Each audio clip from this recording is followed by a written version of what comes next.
Pa, Hoy, hi mama. ay ato isag ka at baryo. Nangauna ka mo? Repa, Ano man ini yan? utan nga dagmay. Wow! Hala, kara sa mahato. Ato may naging dulungan na ito niyang utan. I have something for you here. Wow. Chanan! I have something for you here. By the way, nangauna ka mo? Repa, Oh, nakaluto pa man. amo na ito. Oh. Ang gisyon ad. Yes guys, kasi 'di ba nung umalis ako ng Tacloban, mabuti at mayroon pang natira. Nakatira.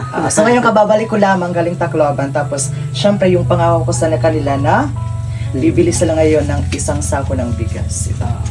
Isang sako ng bigas, tapos yung sukli, ulam na lang or kayo na lang bahala niya.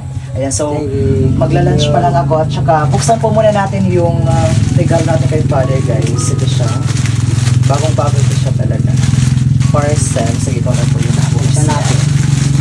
Ako muna ako ng tubig. Ang sarap ng ulam namin ngayon kasi dagmay. Fresh from the farm. Dagmay. Hatupan. Ay. Diyan na! Ano yan? Kaya. Wow!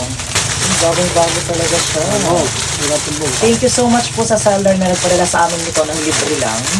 Sige. Ay, pantalo. Hala, Uy. maganda na. Pantalon. So may bagong pantalon na si Father guys. Oo. Oh, di ba? Hala, ang ganda ng tela niya, grabe.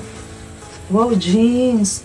Hala, yung price 999.99. So 1,000 pesos ito siya. 1,000. Pero ibinigay lang po sa amin ng libre ito siya dahil po sa pag-affiliate marketing. Sila sa daw kung sa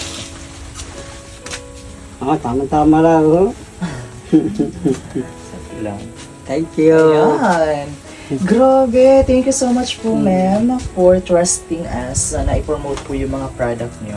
Wow. So ngayon, bali ano po yung masasabi nyo sa lahat ng mga taong sumuporta sa atin? Especially nung time na nag-i-exam ako, ang daming positive comments, binasa po talaga natin lahat and grabe nakakataba po ng puso at saka ramdam na ramdam ko po talaga yung support at saka yung prayers ng mga supporters po natin. So, bali, ano po yung masasabi nyo sa kanila?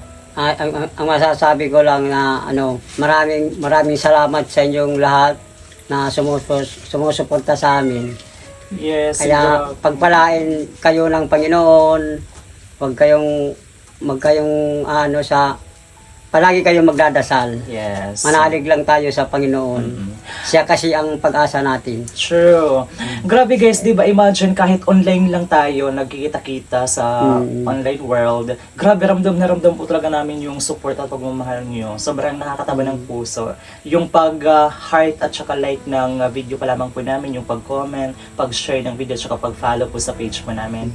Napakalaking bagay na po yun at saka yan po yung isa sa mga ipinagpapasalamat po namin sa inyong lahat. Kaya Lord, thank you so much dahil binigay niyo po sa amin yung mga tao na nanonood po sa amin ngayon. Opo, ikaw po yun, Ma'am and Sir. Thank you so Thank you. much, everyone. Thank you, Sir Ma'am. Thank you kayo lahat. We love Thank you you kayo lahat. too. Mwah. I love you sa inyo lahat. Ang ganda di ba niya? Ayan guys, so kakain na tayo. Ito yung ulam namin ngayon, napakasarap na dagmay. Masarap talaga ito siya kasi si Maro yung nagluto. Ang daming gata. So, budo na lang yung kula. Ito yung natirang bigas namin. Kaya, thank you so much po, Lord. O nga, o. So, thank you so much everyone for watching and thank you so much po talaga, Lord, for all the blessings. So, ngayon si Father ay pupunta na ng bayan. Punta kami ng bayan. So, bibili na lang sila ng bigas doon. So, ayan, maraming salamat. I hope everyone na nasa mabuti kayong kalagayan ngayon at saka nakakain na rin kayo. Kaya, once again, thank you so much everyone for watching. See you again on our next video. Bye-bye. Bye-bye.